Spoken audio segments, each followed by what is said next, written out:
So hello दोस्तों, आज हम लोग पढ़ेंगे वो टॉपिक जो थ्री इडियट में फुनसुक वांग से इसके प्रोफेसर ने पूछा था, what is machine. What is machine, तो उस समय तो उन्होंने एक अजीब सा जवाब दिया था, बट इस प्रॉपर जवाब क्या है, मशीन होता क्या है machine. So basically machine is a device which helps to overcome a large resistive force at some point by applying a small force in a desired convenient point in a desired direction। यानी किसी भी point पे एक large force, resistive force अगर कहीं पे आ रहा हो, उसे ओवरकम करने के लिए आप स्मॉल फोर्स का इस्तेमाल करें दूसरे डायरेक्शन से, दूसरे कन्वीनियंट पोजीशन से, तो और वो करने में वो डिवाइस आपको हेल्प करे तो उसे मशीन कहते हैं। लाइक ये कोई एक रेजिस्टिव फोर्स है जिसे मुझे उठाना है, बहुत डिफिकल्ट है उसे उठाना। लाइक मैं दिखाता हूँ, ये कोई रेजिस्टिव फोर्स है, बहुत मुश्किल चीज़ें उठाने के लिए मैंने एक लीवर का इस्तेमाल किया।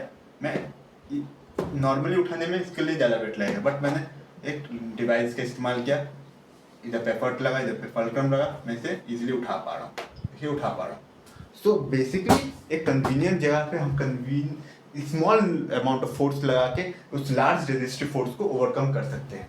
और इवन मशीन एक और काम करने में हेल्प करती है, वो गेनिंग स्पीड। हमें किसी भी एक पर्टिकुलर ऑब्जेक्ट को या फिर पर्टिकुलर चीज़ को स्पीड प्रोवाइड करती है। तो मशीन को समझने से पहले हम लोग कुछ इसके बेसिक टर्मिनोलॉजी को समझते हैं। जो सबसे पहला टर्मिनोलॉजी है वो है लोड। तो लोड क्या होता है? लोड इज बेसिकली वही रेजिस्टिव फोर्स जिसकी हम बात कर रहे हैं, द रेजिस्टिव फोर्स। और इसके बाद आता है एफर्ट। तो एफर्ट क्या है? एफर्ट वो फोर्स है जो हम अप्लाई कर रहे हैं, जो स्मॉल फोर्स है, उसे एफर्ट बोलते हैं। अब इसके बाद तीसरा जो पॉइंट हमें जानना चाहिए वो है मैकेनिकल एडवांटेज।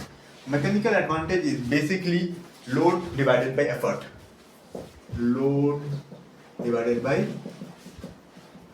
एफर्ट। तो ये बेसिकली कहता क्या है?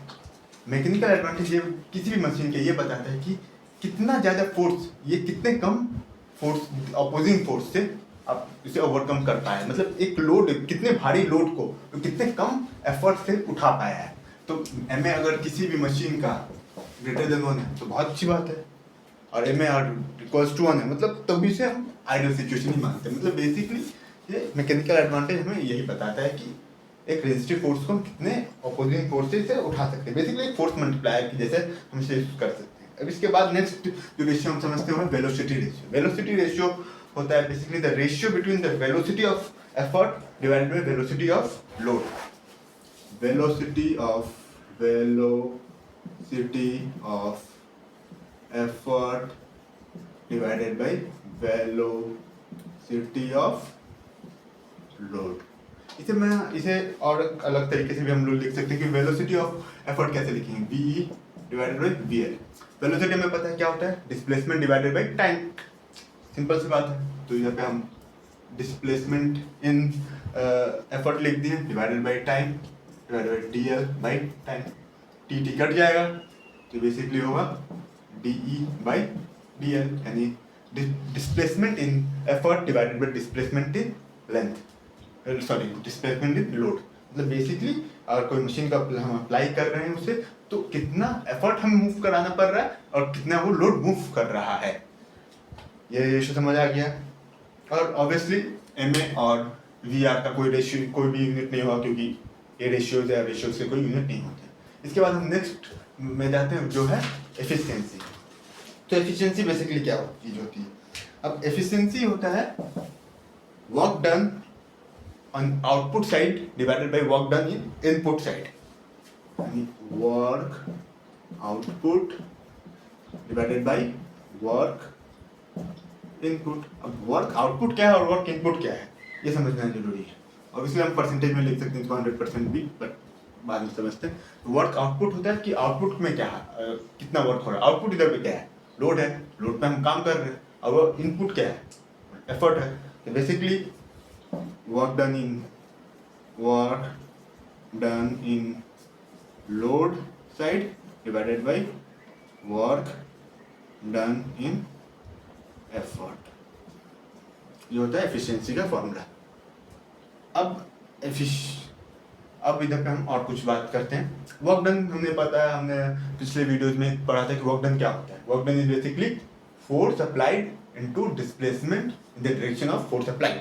यानी फोर्स हम लिख देते हैं, एक फोर्स पर्टिकुलर अप्लाई हो रहा है। अब फोर्स इधर पे क्या अप्लाई हो रहा है वो समझिए। किसी भी जगह पे फोर्स अप्लाई हम क्या देख रहे हैं, लोड को रेजिस्टिव फोर्स समझ रहे हैं, तो लोड साइड में फोर्स अप्लाई क्या होगा, लोड पकड़ तो एल पकड़ते हैं इसको, चलो एल पकड़ लेते हैं और डिस्प्ले कितना डिस्प्लेसमेंट वो हो रहा है, वो कितना डिस्प्लेस हो रहा है, तो इसको डीएल पकड़ लेते हैं और इधर पे एफर्ट का force applied on the effort into displacement in the effort. अब एल बाई ई क्या होता है, L by E mechanical advantage जो हमने क्या पढ़ा था, load divided by effort, load divided by effort, तो इसको हम एम ए लिखते हैं। और D L by D E क्या है, ऑब्वियसली वी आर है। सो इफिशियंसी का फॉर्मूला, एफिशिएंसी को हम इस तरह से ग्रीक वर्ड में डिनोट करते हैं, होता है M A by V R. अब एफिशिएंसी बेसिकली बताता है कि मशीन कितना एफिशिएंट है, कितना ज़्यादा वो काम हो पा रहा है। हिसाब से हमेशा ही आउटपुट एनर्जी जो होता है, आउटपुट एनर्जी और इनपुट एनर्जी दोनों ही वर्क डन दोनों में सेम ही होता है। क्योंकि क्यों सेम होता है, ये आइडियल मशीन में हम ये कंडीशन फॉलो करते हैं कि जहाँ पे आउटपुट हो रहा है वहाँ पे इनपुट भी सेम हो रहा है, बट वो आइडियल सिचुएशन में होता है। जनरली कभी भी किसी भी मशीन का एफिशिएंसी 100% नहीं होता है। वो क्यों नहीं होता है, इसके 3 रीजन्स होते हैं। सिंपल सी बात है, कोई भी मूविंग पार्ट फ्रिक्शनलेस तो नहीं होगी, मैं ये पार्ट है ये फ्रिक्शनलेस तो नहीं होगा, मैं जब कुछ भी अफोर्ड कर रहा हूँ, फिर हमारे अगर जितने भी मशीन फ्रिक्शनलेस कुछ नहीं होता, फ्रिक्शन एक पॉइंट ऑफ एनर्जी ले ही लेता है, तो एक रेजिस्टिव फोर्स से वो काम कर ही रहा है, तो ये एक रीज़न है। दूसरा रीज़न है कि जो स्ट्रिंग्स होते हैं बहुत सारे मशीन में, एक पुली हो गई उसमें स्ट्रिंग्स होते हैं, वो 100% इलास्टिक नहीं होते, उसमें भी कुछ ना कुछ प्रॉब्लम्स होती है। इलास्टिक मतलब ज़्यादा जितना हम इसे जितना फोर्स हम इसे खींचेंगे उतने ही फोर्स वो वापस आएगा, वैसा कभी नहीं होता। हम ज़्यादा फोर्स लगाते हैं वो कम वापस आता है, तो 100% इलास्टिक कोई भी स्ट्रिंग्स ऑफ मशीन नहीं होता है। तीसरा बात है कि जितने भी डिफरेंट पार्ट्स होते हैं वो रिजिड नहीं होते हैं, कोई भी पार्ट हमारा 100% रिजिड नहीं हुआ। रिजिड मतलब कि एकदम कड़ा, हम एक बार यूज़ किए तो वापस वो इसके स्टेट में कुछ चेंज नहीं हुआ, तो वैसा कुछ नहीं होता है, वो 100% आइडियल केस नहीं होता, इसलिए कोई भी मशीन 100% एफिशिएंसी नहीं देती है। अब जब आप ये सब बात समझ चुके, बेसिक टर्मिनोलॉजी समझ चुके, तो हम अपने फर्स्ट कैटेगरी ऑफ मशीन को समझेंगे। ओके, सो अब हम लीवर को समझेंगे, जो फर्स्ट काइंड ऑफ हमारा एग्जांपल मशीन का। तो what is lever? Lever is basically a rigid, straight और even bend bar which is capable of moving और turning about a fixed axis, मतलब वो कोई भी बार जो एक फिक्स्ड एक्सिस पर टर्न कर सके, टर्न कर रहा है, एक लीवर है। और हर एक लीवर के 3 फंडामेंटल पार्ट्स होते हैं या 3 फंडामेंटल चीज़ें होते हैं जिसे हमें समझना है। फर्स्ट होता है फल्क्रम, दूसरा होता है लोड और तीसरा होता है एफर्ट। फल्क्रम वो पॉइंट होता है जहाँ पे एक फिक्स्ड एक्सिस को हम बोलते हैं, जहाँ पे वो बॉडी या फिर उस मशीन को हम फिक्स करते हैं, किसी भी मशीन को हम इधर पे फिक्स करते हैं तो ये इसका फल्क्रम हो गया। और लोड हो गया जहाँ पे हम लोड हो गया, जहाँ पे रेजिस्टिव फोर्स है जिसे हम उठाना है, और एफर्ट है जहाँ पे हम एफर्ट कर रहा है। सिंपल सी बात है। अब आप समझिए, और क्योंकि वो एक मशीन है जो टर्न कर रहा है, तो इससे हमें अपने फर्स्ट लेक्चर का याद आना चाहिए, जो है मोमेंट। कोई भी ऑब्जेक्ट को और हम फोर्स लगाते हैं, एक फिक्स एक्सिस में टर्न कर रहा है, तो मोमेंट होगा, तो इस पर कंजर्वेशन ऑफ मोमेंट भी अप्लाई होगा। तो इसमें भी हम कंजर्वेशन ऑफ मोमेंट अप्लाई करते हैं। कंजर्वेशन ऑफ मोमेंट क्या कहता है कि clockwise moment of is equals to anticlockwise moment, मतलब बेसिकली लोड का जो क्लॉकवाइज मोमेंट होगा वो इक्वल टू होगा anticlockwise moment of effort. अगर ये मैं ऐसे घुमा रहा हूँ, जितना मोमेंट इधर पे हो रहा है सेम मोमेंट इधर पे भी होना चाहिए, लोड पे भी सेम मोमेंट होना चाहिए, एफर्ट पे हो रहा है। तो लिखते हैं, वो फॉर्मूला समझते हैं। Clockwise moment of load must be equals to anti-clockwise moment of effort। अब मोमेंट का फॉर्मूला क्या था हमारा? मोमेंट का फॉर्मूला था फोर्स अप्लाइड इनटू डिस्टेंस और distance from the point of axis, point of जो पॉइंट पे हम फोर्स अप्लाई कर रहे हैं उसका बीच का डिस्टेंस और फोर्स। तो बेसिकली क्या होगा, लोड पे क्या होगा, लोड हमारा फोर्स है और हम कोई भी एफ ए पकड़ लेते हैं और effort into F B. F A से हम एफ एल पकड़ते हैं और एफ ई पकड़ते हैं। चलिए, एफ एल बेसिकली है the length of effort, the length of the load, और एफ ई है लेंथ ऑफ द एफर्ट। और एल और ई तो हमें पता ही है। तो इधर पे हम बेसिकली कर रहे हैं, इधर पे ये भी लिख सकते हैं L by E equals to F E by F L. समझे? अब L और E क्या होता है हमने पहले समझा था। L बाई ई होता है mechanical advantage, simply M A mechanical advantage equals to F E by F L, यानी एफर्ट आर्म का जो लेंथ है डिवाइडेड बाई लोड आर्म का लेंथ। एफर्ट आर्म कितना बड़ा है और लोड आर्म कितना बड़ा है। तो बेसिकली बात यही है कि किसी भी लेवर का मैकेनिकल एडवांटेज 1 से ज़्यादा तभी होगा जब इसका एफर्ट आर्म इसका लोड आर्म से बड़ा होगा। ये एक सिंपल वाला फ्रैक्शन है, तो न्यूमरेटर बड़ा होगा तो इसका वैल्यू 1 से ज़्यादा होगा। तो एफर्ट आर्म यानी मतलब और इसे फुलक्रम पकड़ रही है, लोड है, जैसे मैं कुछ लोड उठा रहा हूँ, ये एफर्ट आर्म इससे बड़ा है तो मुझे कम फोर्स अप्लाई करना पड़ेगा। सिंपल सी बात है, तो किसी भी कम फोर्स अप्लाई कर रहे हैं तो मैं मैकेनिकल एडवांटेज वैसे ही ज़्यादा है कि मैं ज़्यादा फोर्स को, ज़्यादा वेट वाली चीज़ को उठा पा रहा हूँ कम फोर्स अप्लाई करके। और क्यों हो पा रहा है? क्योंकि एफर्ट आर्म मेरा बड़ा है। तो सिंपली बात है, M A would be greater than 1 when effort arm would be greater than load arm, और इक्वल्स टू 1 होगा जब दोनों इक्वल होंगे, और लेस देन 1 होगा जब एफर्ट आर्म लेस देन 1 होगा, लेस देन लोड आर्म होगा। सिंपल सी बात है, इतने रुपये हमें समझ आ गई बात।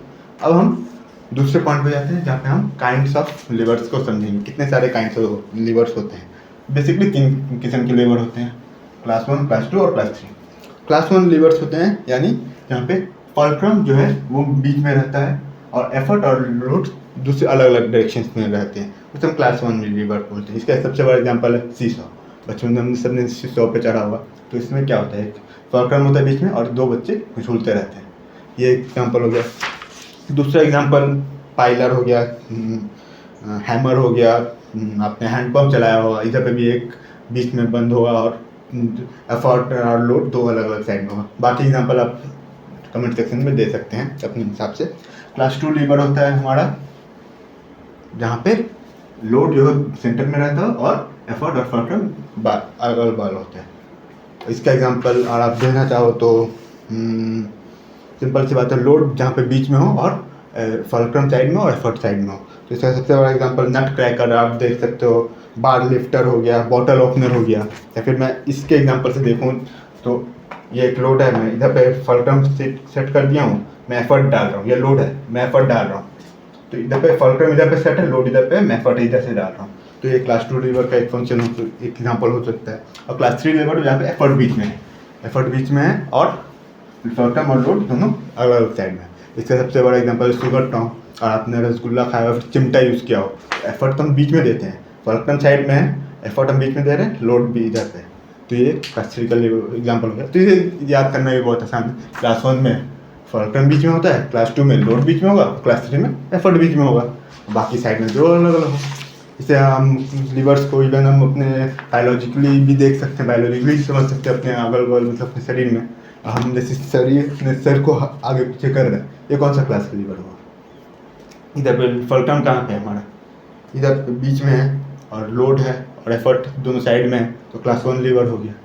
सिमिलरली अगर हम अपने एंकल्स को ऊपर नीचे करते हैं तो इधर पे क्या होता है, इधर पे लोड हमारा कहाँ पे रह रहा है, लोड बीच में आ रहा है क्योंकि ग्रेविटी हमारे साइड नीचे आते हैं, पाव के नीचे आ रहा है, फुलक्रम एक साइड है और एफर्ट एक साइड है।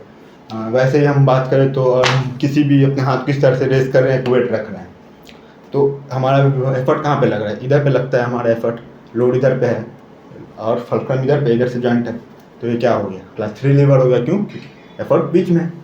तो वैसे ही और सारे एग्जांपल्स हैं, बहुत सारे एग्जांपल्स हैं इसके बेसिस पे, जितने भी फार्मूलाज देखे इसके बेसिस पे कुछ न्यूमेरिकल्स बनते हैं, बहुत ही ईजी न्यूमेरिकल्स होते हैं। तो इतना यही था लीवर के ऊपर। अब नेक्स्ट पढ़ेंगे पुली के बारे में और अच्छे समझेंगे। सो आज अभी हम लोग पढ़ने वाले हैं पुली के बारे में। तो पुली में बेसिकली होता है, एक वो डिवाइस होता है जिसमें एक फिक्स एक्सेल रहता है और एक मूवेबल डिस्क रहता है, और डिस्क को हम एक्सेल के साथ जोड़ देते हैं और वो डिस्क मूव करता है। तो ये बेसिकली एक फ्रेमवर्क होता है पुली का। एक पुली 2 तरह के होते हैं, एक होता है सिंगल फिक्स पुली और दूसरा होता है single movable pulley. Single fix pulley क्योंकि एक ही हमारे पास डिस्क है, इसलिए हम सिंगल फिक्स पुली बात कर रहे हैं। पहले हम सिंगल फिक्स पुली को अच्छे से समझते हैं। सिंगल फिक्स पुली में होता है कि इधर से कोई लोड है और इधर से हम एफर्ट डाल रहे हैं, ये एफर्ट होगा, लोड है, एफर्ट डाल रहे हैं। लाइक आपने पुराने ज़माने की फिल्मों में कुएं का देखा होगा, तो इसे हम पुली से टांगते हैं, तो इधर पे एक लोड रहता है, इधर पे एक एफर्ट रहता है।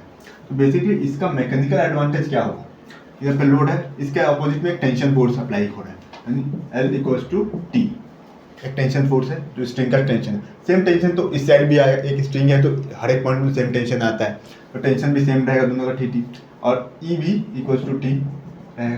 तो इसका मतलब क्या हुआ, L इक्वल्स टू ई, ये बेसिक बात हो गया कि जितना लोड है उतना ही एफर्ट है, मतलब जितना वजन एक साइड है उतना ही वजन हमें दूसरे साइड भी उतना ही फोर्स डालना पड़ेगा। तो इसका मैकेनिकल एडवांटेज क्या होगा, L/E दोनों जब सेम है तो 1 होगा, जाहिर सी बात है 1 होगा। हम दूसरी बात करते हैं, वो होता है VR, वेलोसिटी रेशियो। क्या होता है velocity ratio, distance travel by effort by distance travel by L। तो क्योंकि दोनों का हम जितना फोर्स अप्लाई कर रहे हैं सेम ही है, तो दोनों at the end of the day तो सेम ही डिस्टेंस ट्रैवल करेंगे, यानी DL और DE दोनों सेम ही होगा। ये जितना ऊपर ये जितना आप नीचे करेंगे उतना ही ऊपर उठे, दोनों का डिस्टेंस सेम ही होगा, तो ये भी एट द एंड 1 ही हो रहा है, समझिए। अब हम एफिशिएंसी पे जाते हैं, तो एफिशिएंसी क्या होगा, एफिशिएंसी हमें पता है MA/VR होता है, mechanical advantage by velocity ratio, दोनों 1 है तो 1 हो गया, यानी 100%। ऑब्वियसली ये हाइपोथेटिकल सिचुएशन है, किसी का भी एफिशिएंसी 100% नहीं होता है, सेम पुली का भी 100% नहीं होगा, कुछ ना कुछ हटेगा, बट हम आइडियल सिचुएशन में इसका एफिशिएंसी 100% ही होता है। तो ये सिंगल फिक्स पुली का काम क्या है, दोनों एफर्ट और लोड दोनों सेम है, जितना हम जितने फोर्स को अपने उठाना है उतने फोर्स हम इधर पे भी डालेंगे। तो इसका ये हम एज अ मैकेनिकल एलिमेंट 1 है, तो इसका एक ही काम हो सकता है कि हम किसी भी चीज़ के डायरेक्शन चेंज करना चाहें, तो इधर पे हम कोई भारी वर्जन को कम वेट कम फोर्स से नहीं डाल सकते। मतलब जैसा कि हमने लीवर के केस में, बहुत सारे लीवर के केस में देखा है, और बहुत से एग्जांपल में देखा, जहाँ पे हम ज़्यादा लार्ज रेजिस्टिव फोर्स को कम अपोजिंग फोर्स से उठा सकते हैं। इसमें वो केस नहीं है, इसमें जितना इस साइड का लोड है उतना ही एफर्ट सेम है, तो हम डायरेक्शन चेंज करने के लिए सिंगल फिक्स्ड पुली का यूज़ करते हैं, समझिए। अब हम बात करेंगे दूसरे केस ऑफ पुली की, जो होता है सिंगल मूवेबल पुली। अब ये थोड़ा अनोखा केस है।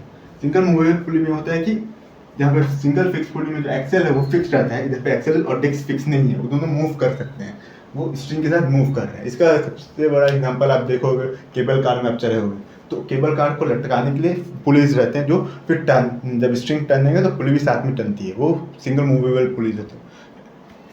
तो बहरहाल इसका मैकेनिकल एडवांटेज क्या हुआ, तो इधर पे लोड है और एफर्ट है। अब लोड के अपोजिट कितने टेंशन काम कर रहे हैं, लोड है इसके अपोजिट 2 टेंशन काम कर रहे हैं, देख सकते हैं T, तो L क्या होगा T + T 2T, समझिए। एफर्ट के अपोजिट कितने काम कर रहे हैं, एफर्ट जब हमें करना है तो कितना टेंशन काम कर रहा है, सिंपली 1 T, इस एफर्ट को हम उठाने के लिए 1 T अपोज कर रहा है, तो एफर्ट इक्वल्स टू T, ये T हम ऊपर बैलेंस हम डायरेक्शन नीचे भी हो सकता है, तो एफर्ट T है और लोड 2T है। तो मैकेनिकल एडवांटेज क्या होता है, मैकेनिकल एडवांटेज इसका L/E यानी लोड बाई एफर्ट। लोड कितना है इसका 2T जब बाई एफर्ट कितना है single T cancel, mechanical advantage 2, समझिए बात। अब बात करते हैं VR की। वेलोसिटी क्या होता है इसका, VR बेसिकली होता है displacement of effort divide by displacement of load, यानी कितना एक एफर्ट ने कितना डिस्टेंस ट्रैवल किया डिवाइडेड बाई कितना लोड ने ट्रैवल किया। तो एफर्ट कितना हम टानेंगे, कितना डिस्टेंस ट्रैवल करेगा, मान लेते हैं D ट्रैवल कर रहा है, एफर्ट के लोड कितना ट्रैवल करेगा, एफर्ट तो मान लो D ट्रैवल करेगा, लोड कितना ट्रैवल करेगा। एफर्ट के लिए हमें इतना डिस्टेंस जब ट्रैवल करना पड़ रहा है, लोड के लिए हमें ये और ये दोनों डिस्टेंस ट्रैवल करना पड़ रहा है। जब हम आप इमेजिन कीजिए, अब हम इसे उठा रहे हैं तो हम उठाएंगे तो इतने ही डायरेक्शन को, नहीं ठीक हो इतने ही डायरेक्शन को उठेगा, बट लोड कितना उठेगा, लोड को ये दोनों डायरेक्शन को करना पड़ा है, तो D/2 होगा, समझिए। तो ये एट देन ये भी 2 हो रहा है, VR भी 2 हो रहा है और MA भी 2 हो रहा है, समझिए बात। अब चलो अब इस बात को समझिए, अब हमें नेक्स्ट समझना है वो होता है एफिशिएंसी। एफिशिएंसी क्या है, सिंपली MA/VR 2/2 100%। एफिशिएंसी ऑब्वियसली 100% ही होगा, किसी भी मशीन का हम एफिशिएंसी 100% ही मानते हैं। तो ये जो सिंगल मूवेबल पुली है, ये डायरेक्शन चेंज करने का काम नहीं होता, क्योंकि हम एफर्ट को तो सेम ही डायरेक्शन में, जहाँ जिस डायरेक्शन में एफर्ट को उठा रहे हैं उसी डायरेक्शन में लोड भी उठेगा, सेम डायरेक्शन में उठ रहा है, जितनी डायरेक्शन में एफर्ट उठा रहे हैं उस डायरेक्शन में लोड उठ रहा है। ये काम आता है फोर्स मल्टीप्लायर की वजह से, क्योंकि हम फोर्स सप्लाई तो कर रहे हैं फर्स्ट में टी, बट लोड कितना उठा रहे हैं, 2T उठा रहे हैं, तो as a force multiplier single movable pulley use होता है और सिंगल फिक्स पुली यूज होता है डायरेक्शन चेंज करने के लिए। इतना समझ आ गया। तो अब हम नेक्स्ट टॉपिक पे जाएंगे जो है कॉम्बिनेशन ऑफ पुली, और इस पर बहुत सारे क्वेश्चन भी बनते हैं, तो चलते हैं। तो बात करें कॉम्बिनेशन ऑफ पुली की, कि सिंगल फिक्स पुली का काम क्या है, डायरेक्शन चेंज करना, और सिंगल मूवेबल का फोर्स मल्टीप्लाई। तो क्या हमें दोनों ही करना हो, किसी एक बहुत भारी चीज़ का डायरेक्शन चेंज करना हो कम फोर्स लगा के, तो हमें क्या करना होगा, इसमें सिंगल मूवेबल पुली का भी इस्तेमाल करना हो, सिंगल फिक्स पुली का भी इस्तेमाल करना पड़ेगा, इसलिए हम कॉम्बिनेशन ऑफ पुली यूज़ कर रहे हैं। इसके फर्स्ट एग्जांपल है using one fixed pulley and other movable pulley, मतलब एक फिक्स पुली ले लेते हैं, बाकी मूवेबल पुली ले रहे हैं, ठीक है। तो इसमें अब कितना एफर्ट और क्या मैकेनिकल एडवांटेज हो इसे हम समझते हैं। एफर्ट का अपोजिट कितना टेंशन है, T3 है, तो एफर्ट को T3 लिख देते हैं, समझ आएगा। अब लोड में कितना है, लोड का अपोजिट क्या है, 2T1 है, इधर T1 T2 T3 इसलिए लिखे कि 3 अलग अलग स्ट्रिंग्स हैं, ये स्ट्रिंग इधर पे जा रहा है, ये फिर दूसरा स्ट्रिंग है, फिर हर एक स्ट्रिंग का अलग अलग टेंशन होगा ऑब्वियसली। तो लोड क्या है, लोड का अपोजिट क्या है, 2T1 है, समझ आए। या फिर हम लिख सकते हैं T1 = L/2, समझ आए। T1 का अपोजिट क्या है, T1 का अपोजिट है 2T2, T1 = 2T2, ठीक है। तो इसको हम लोग ये भी लिख सकते हैं कि T2 = T1/2, समझ गए। T2 के अपोजिट क्या है, 2T3, 1 2 2 2 3 है, तो T2 = 2T3। इसको हम ऐसे भी लिख सकते हैं कि T2 = T3 = T2/2, T3 = T2/2 लिख सकते हैं कि नहीं लिख सकते हैं, डेफिनेटली लिख सकते हैं। तो T3 = T2/2 लिख सकते हैं। T2 क्या है, T1/2 है, तो T3 को हम लिख सकते हैं T1/2 / 2 यानी T1/4 लिख सकते हैं। सिमिलरली T1 क्या है, L/2 है, तो T3 को हम क्या लिख सकते हैं, L/2 × 4 यानी 8, L/8 लिख सकते हैं। तो T3 और क्या है, T3 = एफर्ट भी है कि नहीं है, एफर्ट है। तो मैकेनिकल एडवांटेज क्या हो गया, लोड बाई एफर्ट, समझ गया। तो यहाँ पे क्या हो जाता है, L/8, यानी हम सिंपली लिखते हैं, यानी इसको L को लिख सकते हैं 8E भी लिख सकते हैं सिंपली, तो 8E / E यानी 8 लिख रहे हैं, ठीक है। 8 को हम इवन 2⁻³ भी लिख रहे हैं, क्योंकि L = 8 = 2⁻3। 3 क्या है, 3 है number of movable police, 3 police जो मूवेबल है, तो इसे हम इधर पे क्योंकि हम 3 है तो 3 लिख रहे हैं, तो मैकेनिकल एडवांटेज हम जनरलाइज कर दें, इसको लिखते हैं 2n, n यानी number of movable police. Similarly अब हम इसका VR निकालेंगे, यानी वेलोसिटी रेशियो।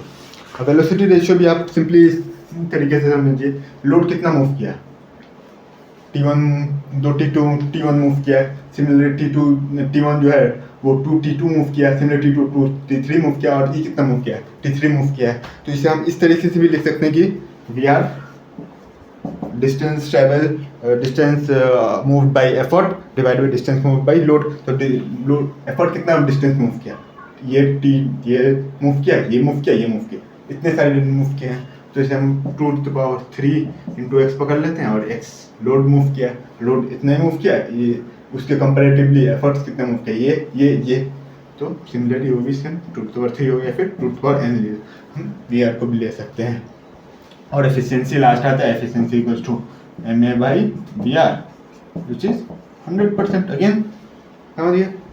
तो इधर पे सिचुएशन ये है, इधर पे जानने के लिए बात है, क्योंकि हम लोग बस 3 ही मूवेबल पुलिस यूज़ किए, इसलिए हम 3 लिख रहे हैं। जो जनरलाइज फॉर्मूला होता है, जितने हम पुलिस बढ़ाते जाएंगे उतना इसका मैकेनिकल एडवांटेज बढ़ता जाएगा, जितना ज़्यादा हम मूवेबल पुलिस बढ़ाएंगे उतना ज़्यादा एडवांटेज इसका मैकेनिकल एडवांटेज बढ़ेगा। अब हम दूसरे टाइप ऑफ एग्जाम्पल्स पे जाते हैं।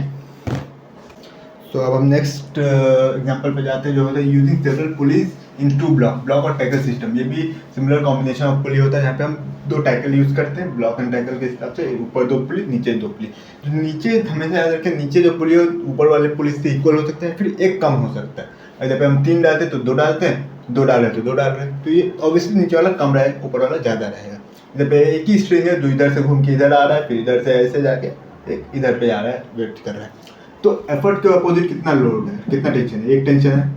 लोड के अपोजिट कितना टेंशन है, टी टी टी टी। कितने टेंशन हुए, 4 टी। मैकेनिकल एडवांटेज क्या होता है बच्चों, लोड बाई एफर्ट, यानी 4T/T इक्वल्स टू 4 हो रहा है क्योंकि 4 पुली हम लोग यूज कर रहे हैं, इसलिए मैकेनिकल एडवांटेज इस जगह पे होगा n यानी नंबर ऑफ पुलिस, कितने नंबर ऑफ पुलिस हम यूज कर रहे हैं। सिमिलरली VR भी आता है, distance travel by effort divided by distance travel by load. एक एफर्ट कितना डिस्टेंस ट्रेवल करेगा, हम टानेंगे तो ये फुल इतना ट्रेवल करना पड़ेगा, यानी टी 4 टाइम्स जितना हम टान रहे हैं फुल इतना ट्रैवल कर रहा है, लोड इतना ट्रैवल कर रहा है, मतलब लोड ऑब्वियसली एफर्ट का अराउंड 4 टाइम्स कम ट्रैवल कर रहा है, लोड इतना ट्रैवल कर रहा है तो इसको फुल टानना पड़ रहा है, तो ये होगा 4। सिमिलरली n, फिर VR भी इससे n ही हो रहा है, नंबर ऑफ पुलिस इतना ही हो रहा है, और अपना एफिशिएंसी तो 100% है ही, MA/VR हमारे बच्चों। अब ये तो केस था जहाँ पे हमने अभी तक एज्यूम किया था कि जो पुली है उसका कोई वेट नहीं है, बट जो इफेक्ट ऑफ पुली होता है, जो पुली का वेट जो है उसका भी इफेक्ट पड़े इन तीनों पे, वो हम देखते हैं अब ये क्या हो। अब मान लेते हैं जो पुली है उसका एक वेट है, एक पर्टिकुलर वेट है, तो इसमें हम एफर्ट क्या डालेंगे, तब सिमिलर एफर्ट तो टी है, अभी भी एफर्ट टी है, टी एफर्ट एम है, बट लोड पे तो कुछ चेंज आएगा।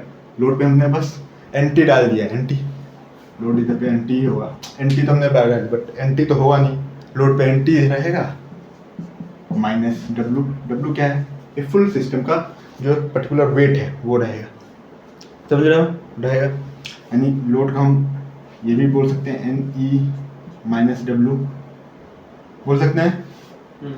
तो मैकेनिकल एडवांटेज क्या होता है, लोड बाई एफर्ट, यानी NE - W/E, समझ आ रहा है,